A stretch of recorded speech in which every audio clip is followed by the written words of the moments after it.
ఈ కార్యక్రమాన్ని ఉద్దేశించి బాంబులు కాల్చడం ఏంటంటే మన బండరామ వాస్తవ్యుడు యువకుడు రేగటి రవి గారికి మండల పార్టీ కాంగ్రెస్ పార్టీ అధ్యక్షునిగా నిర్ణయించడం జరిగింది.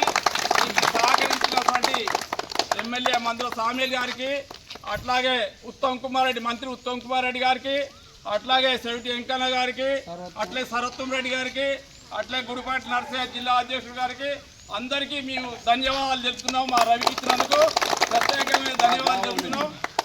అట్లాగే చిన్న వయసులోనే అధ్యక్ష పదవి వచ్చింది కాబట్టి కాంగ్రెస్ పార్టీని మంచి అంచెలంచెలుగా బండరామరంలో కాకుండా మండలంలో కూడా సమన్వయం చేసుకొని ముందుకు పోవాలని కూడా మేము మనస్ఫూర్తిగా కోరుకుంటున్నాము. అట్లాగే బండరామరంలో కాదు మండలంలో మొత్తం కూడా అన్ని వర్గాల ప్రజలకు అన్ని పార్టీల ప్రజలకు కూడా న్యాయంగా అందరికి కలుపుకొని పోతాడని కూడా ఈ సందర్భంగా మేము తెలియజేస్తున్నాం. వర్ధిల్లాలే రేగటి రవి గారి నాయకత్వం, వర్ధిల్లాలే రేగటి రవి గారి నాయకత్వం, వర్ధిల్లాలే చెవిటి వెంకయ్య గారి నాయకత్వం, వర్ధిల్లాలే సరత్వం రెడ్డి గారి నాయకత్వం. వీడియో మొత్తం కవర్ చేసేది. టీ షర్ట్లు పోయినాయి, మా 4 పోయినాయి.